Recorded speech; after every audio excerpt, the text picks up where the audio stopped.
El Colegio de México, el Instituto Mexicano de Estudios Estratégicos en Seguridad y Defensa Nacionales y el Foro de Seguridad Hídrica presentan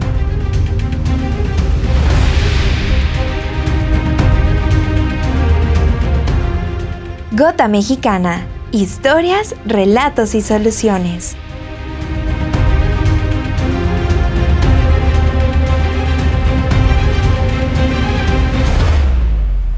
Bienvenidas y bienvenidos a un episodio más de la tercera temporada de Gota Mexicana, historias, relatos y soluciones. Soy Judith Domínguez, profesora investigadora del Centro de Estudios Demográficos, Urbanos y Ambientales del Colegio de México.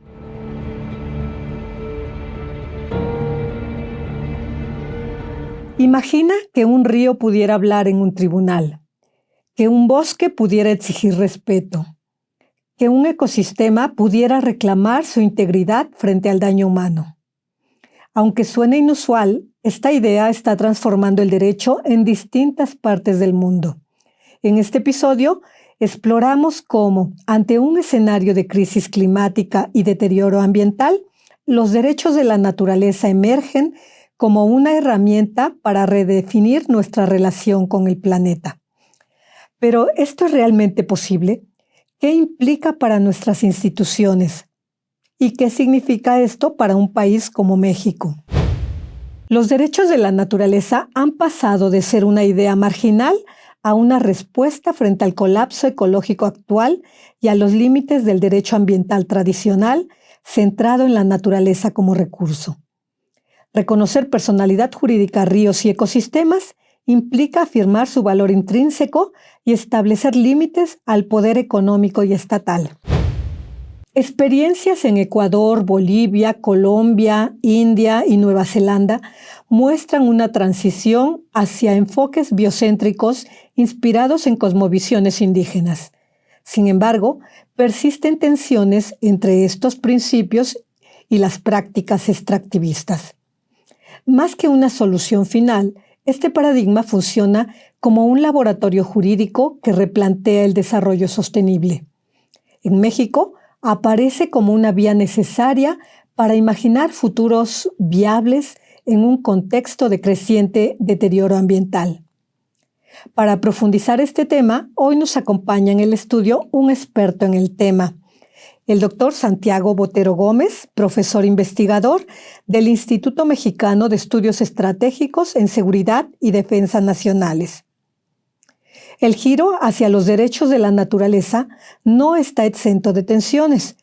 Persiste la fricción entre la retórica ecocéntrica y prácticas estatales aún ancladas en modelos extractivistas, así como la dificultad de articular institucionalmente la representación de entidades no humanas. Más que una solución definitiva, este paradigma puede entenderse como un laboratorio normativo que obliga a reconfigurar la noción misma de desarrollo sostenible y de seguridad ambiental, integrando los límites ecológicos y la vulnerabilidad de las generaciones futuras en el corazón del diseño jurídico.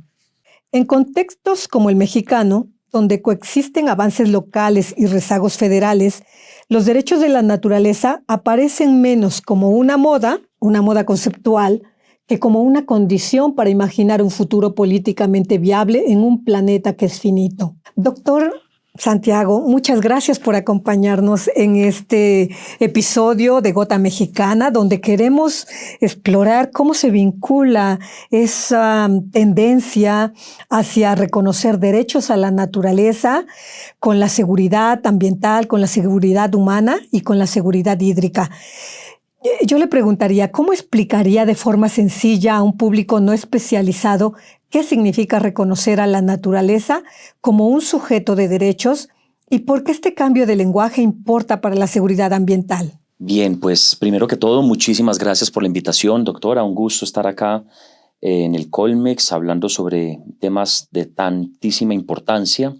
Y pues lo que nos reúne hoy en esta conversación es, como usted muy bien lo ha dicho, algo que pareciera ser una tendencia y pareciera ser una tendencia porque efectivamente existen ya diversas experiencias en varias latitudes, en varias partes del mundo, donde por unos u otros mecanismos jurídicos se le ha conferido personalidad jurídica a determinados ecosistemas, a un río, a un bosque, a un páramo, a una laguna, etcétera.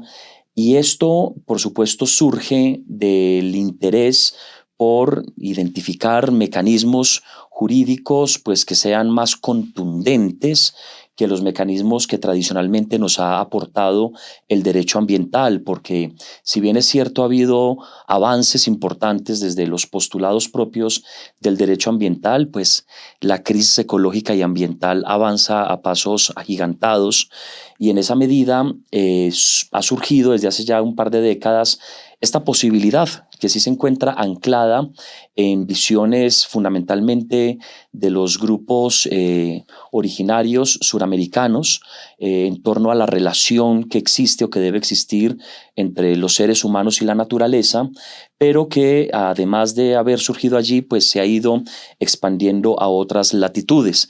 En términos sencillos, concretos, esto lo que significa, como usted muy bien lo anticipaba, es un giro de una visión eminentemente antropocéntrica, esto es, el ser humano en el centro, a una visión biocéntrica o ecocéntrica, para no entrar en ese detalle, y consiste fundamentalmente en entender a la naturaleza no como una cosa, sino como una entidad viva que tiene intereses y que esos intereses han de ser protegidos a través de mecanismos legales. Entonces, se trata realmente de un tema disruptivo que cambia la forma en la que hemos entendido nuestra relación con la naturaleza.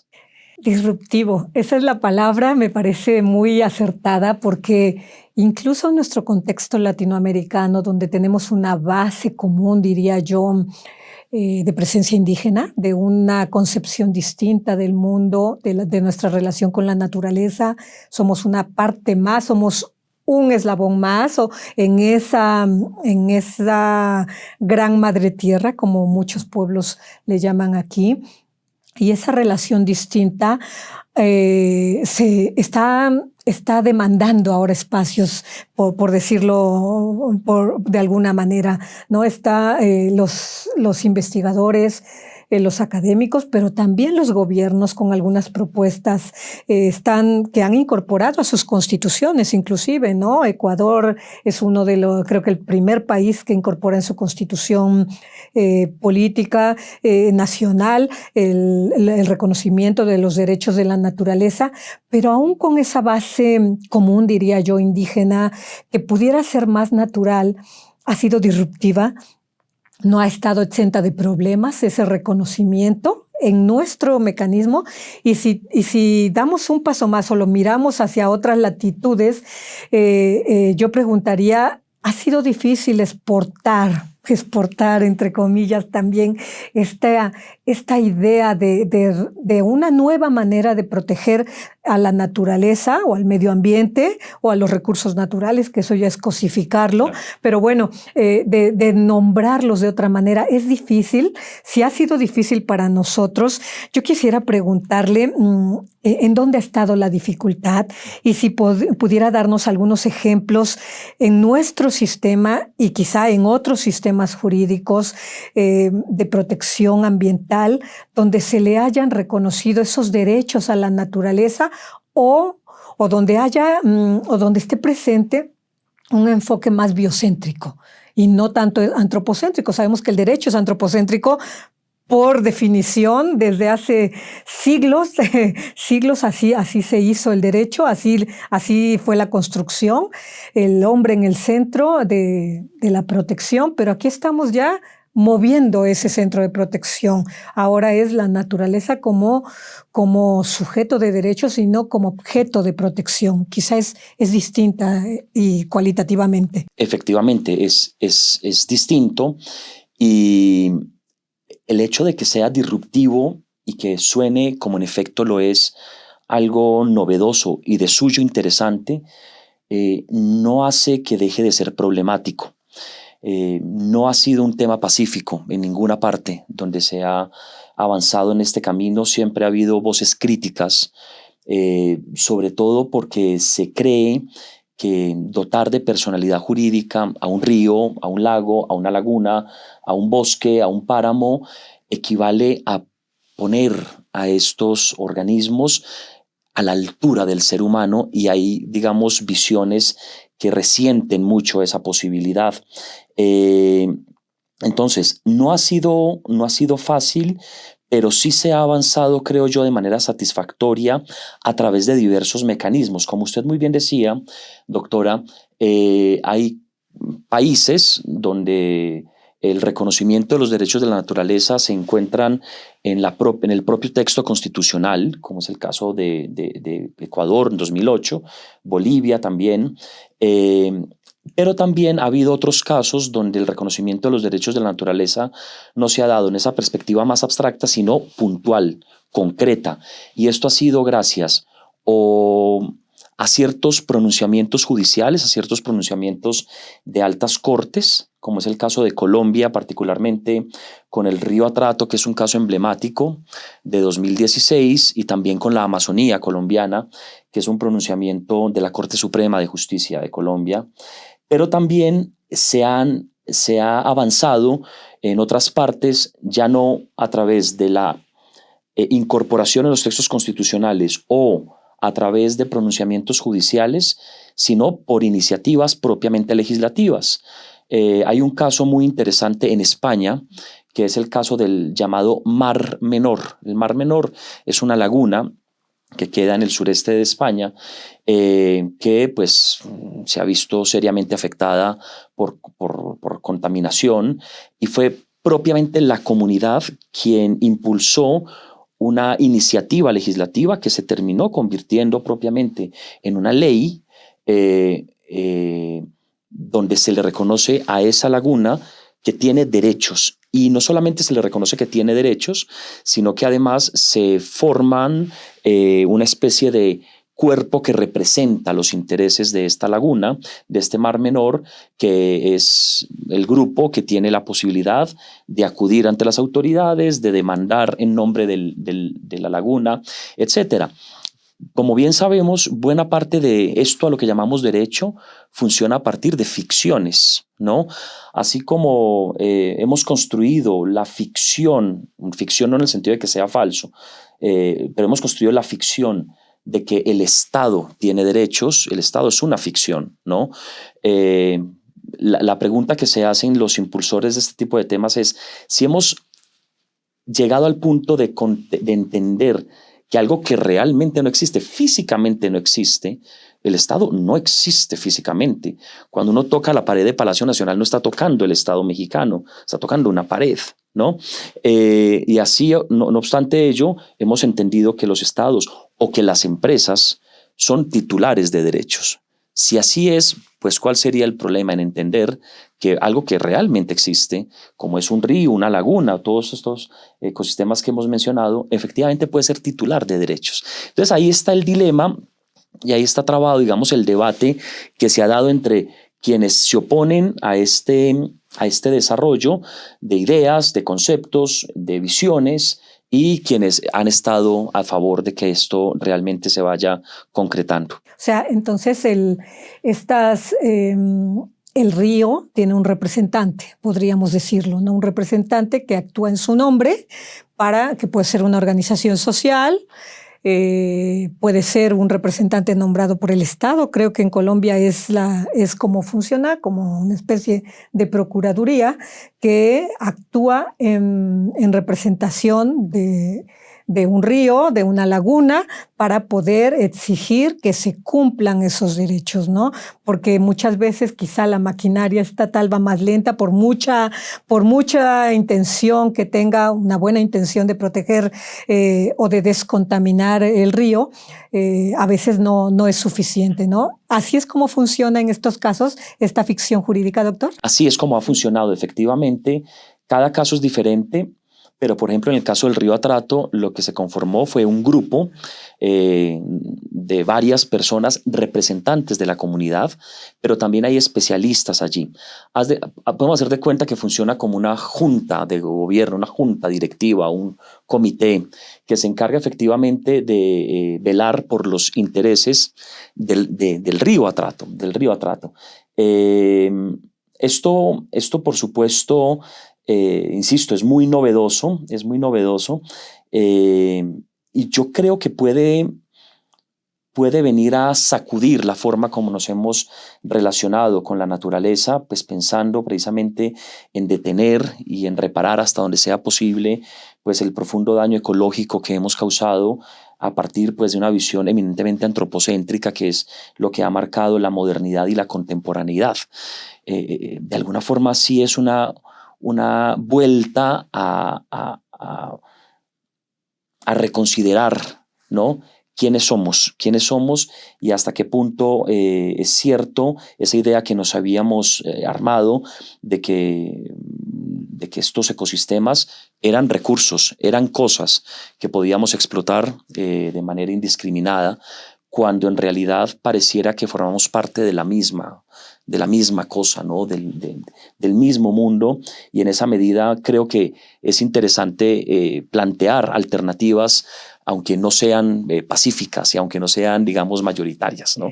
Tiene toda la razón. Es necesario repensar la relación que tenemos ahora mismo con la naturaleza, tal como la hemos contaminado, ¿no? Tal como hemos degradado ecosistemas, inclusive extinguido ecosistemas, y no somos conscientes de que los principales afectados de este deterioro somos nosotros, ¿no? La especie humana, que creímos que por algún momento éramos la superior, ya nos hemos dado cuenta que no, que tenemos muchísimas limitaciones, y que finalmente la naturaleza podrá regenerarse, le costará millones de años, pero nosotros no, nosotros estamos quizá en ese peligro de extinción, pero creo que no es por la cuestión práctica, ¿no?, de supervivencia nuestra. Creo que lo más importante es repensar nuestra posición en este mundo, ¿no?, en estos momentos en el planeta, y si lo estamos haciendo bien.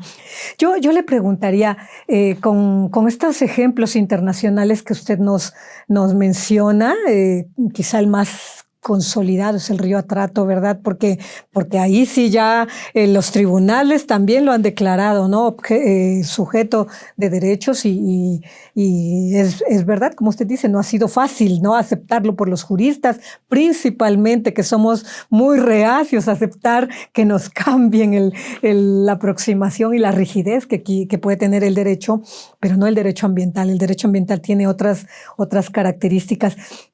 Pero nosotros en México, que también tenemos base indígena, como Colombia, como Bolivia, que eso facilitó, impulsó también el incorporarlo en sus constituciones. ¿Cómo estamos nosotros en México? ¿Tenemos algún ejemplo de que se haya reconocido derechos a la naturaleza? Sí, antes de responder esta pregunta tan interesante, ahorita mientras la escuchaba, doctora, se me vino a la mente algo adicional, y es que esto también está vinculado con una visión de responsabilidad o de solidaridad o de justicia intergeneracional, ¿no?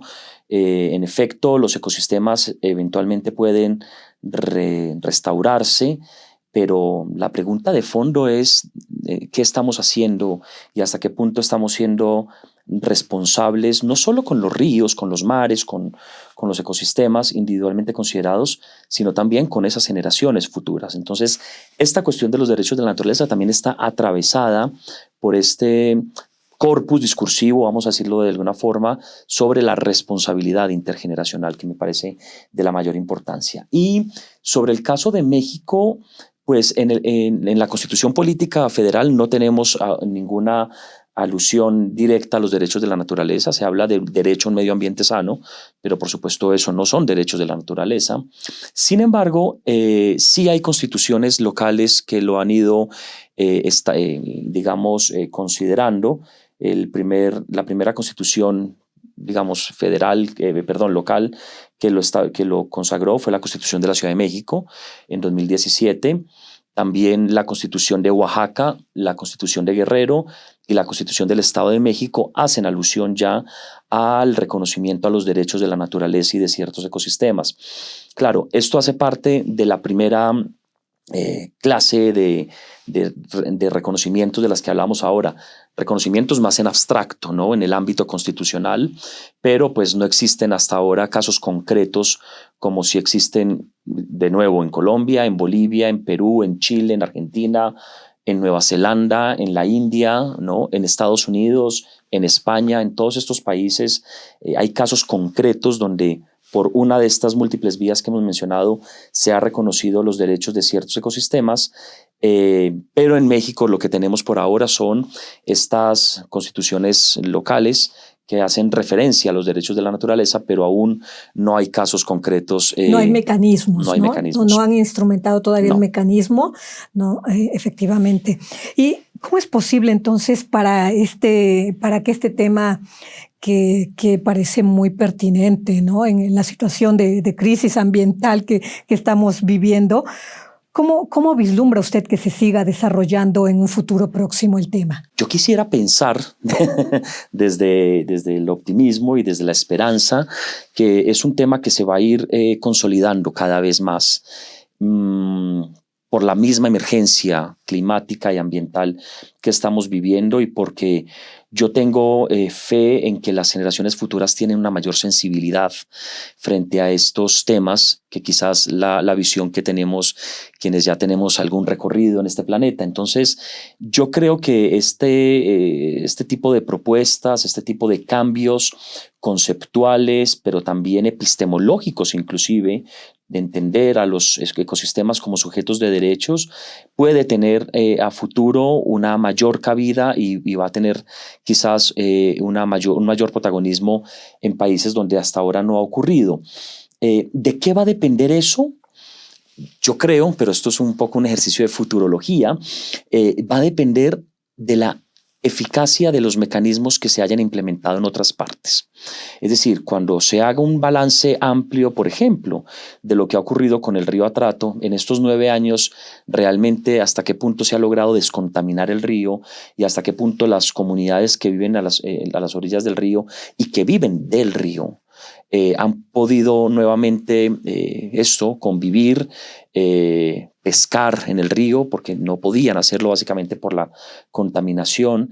Yo creo que va a depender de eso, del análisis que se haga en su momento, de qué tan eficaz ha sido lo que se ha logrado con esto, qué tan eficaz ha sido lo realizado por el comité que se encarga de velar por los intereses del Mar Menor en España, qué tan efectivo, qué tan eficaz, qué tantos resultados hay con el reconocimiento que se hizo de la Amazonía, qué ha significado ello. En la medida en que se vean resultados tangibles, concretos, yo creo que esto puede ser un tema que tenga muchísimo futuro. De lo contrario, pues posiblemente no. ¿Y usted considera que con 9 años que menciona de experiencia en el río Atrato, que se han conseguido avances? Yo entiendo que sí. Yo entiendo que sí hay avances, pero como bien decía usted ahora, la recuperación de los ríos, hablando particularmente del río Atrato, es algo que toma décadas, ¿no? O sea, no es de la noche a la mañana. Por lo que yo entiendo, hace poco vi un documental sobre esto, en el río Atrato sigue existiendo la minería ilegal, que es, digamos, el mayor causante del deterioro de este importantísimo río. Sigue existiendo la minería ilegal. Entiendo que se han tomado medidas, pero el balance completo es algo que tomará aún muchos años más. Sí, y en el Mar Menor, porque estoy pensando que en el Mar Menor no tienen esa base indígena que yo identificaba, quizá erróneamente, que facilitó el reconocimiento de derechos de la naturaleza en varias constituciones o legislaciones latinoamericanas. inclusive en la de Nueva Zelanda, porque también tenía un componente indígena y también una concepción originaria, digamos, de un pueblo originario de relación con la naturaleza, que quizá en España que no es evidente o no existe, podríamos decir. Es más ahí el sistema de protección ambiental está más institucionalizado. Lo hace el Estado como una de sus funciones principales. Aquí nosotros vemos quizá vacíos de Estado, de actuación del Estado, y donde entran donde tienen cabida a veces fórmulas o propuestas muy novedosas como esta de reconocer derechos a la naturaleza. Pero en España, que quizá es un sistema normativo muy distinto, más institucionalizado, y con esto me refiero a desde las instituciones se protege, se descontamina, se regula. ¿Ahí qué pasó en el Mar Menor como para llegar a reconocer derechos o reconocerle personalidad jurídica, que es eso de lo que estamos hablando, al Mar Menor? Sí, es muy interesante, porque en efecto, como bien lo menciona, la inmensa mayoría de casos, por lo menos de los que yo tengo más o menos documentados y rastreados, en la matriz de esta reivindicación, efectivamente hay una visión, una cosmovisión propia de alguna o algunas comunidades indígenas. Claro, en Nueva Zelanda fue la comunidad maorí quien promovió todo esto. También en la India, con el río Ganges, todo esto tiene que ver con una cosmovisión de los pueblos originarios. El caso de España no es así, en efecto, y por eso es que es tan interesante, no solo porque el reconocimiento de los derechos de esta laguna se dio a través de la vía legislativa, una ley además que fue aprobada prácticamente por unanimidad. Solamente los representantes de Vox votaron en contra, pero todas las demás fuerzas políticas votaron a favor del reconocimiento de derechos al Mar Menor.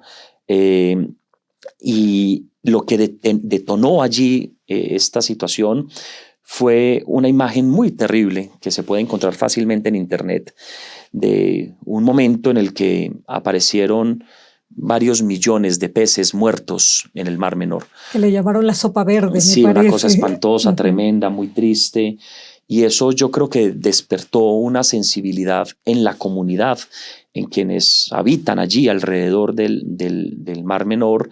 Y fue precisamente desde esa sensibilidad, desde esta nueva sensibilidad, que se logró el reconocimiento de la personalidad jurídica para el Mar Menor. Pero insisto, en lo que yo he podido indagar, es un caso sui generis comparado con los demás, precisamente por esto que venía comentando.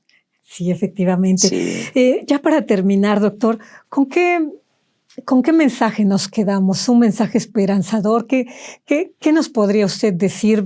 Estamos hablando de ejemplos de protección de cuerpos de agua, cualquiera que sea y aparte otros también, ¿no? Cuando hablamos de bosques, finalmente los bosques también son fábricas de agua, ¿no?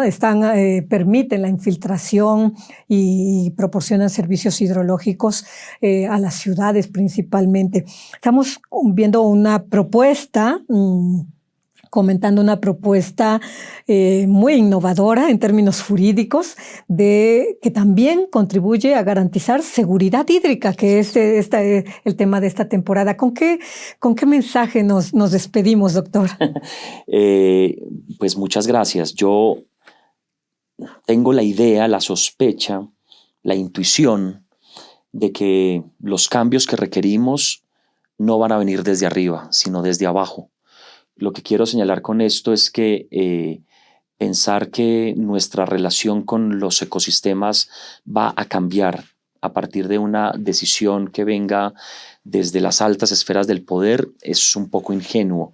En cambio, si es desde abajo, si es desde las comunidades, desde lo local, creo que la sumatoria de todo esto efectivamente puede darnos algo de esperanza. Es decir, que se esté haciendo lo que se pueda hacer con el río Atrato, con la Amazonía, con el páramo del Sumapaz, con el río Ganges, con el Mar Menor, etc. Yo creo que nos habla de algo esperanzador. Insisto, algo esperanzador que viene desde abajo, desde lo local, desde las comunidades.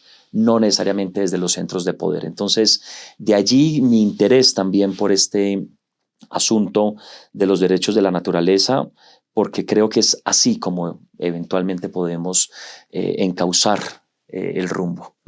Pues muchísimas gracias, doctor Santiago Botero, por participar en este podcast que tiene la intención de proporcionar información, el conocimiento que generamos de estas nuevas propuestas que hay hacia la población en general. Y creo que es muy útil en el sentido de dar herramientas también, ¿no? O elementos o ejemplos que les permitan, como usted bien dice, promover una acción colectiva de abajo hacia arriba, involucrarse activamente, proactivamente, que creo que eso es lo que ahora nos demanda la situación ambiental que estamos viviendo.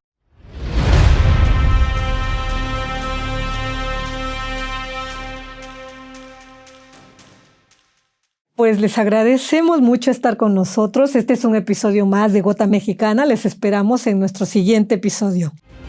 Esta fue una producción de la Coordinación de Educación Digital del Colegio de México.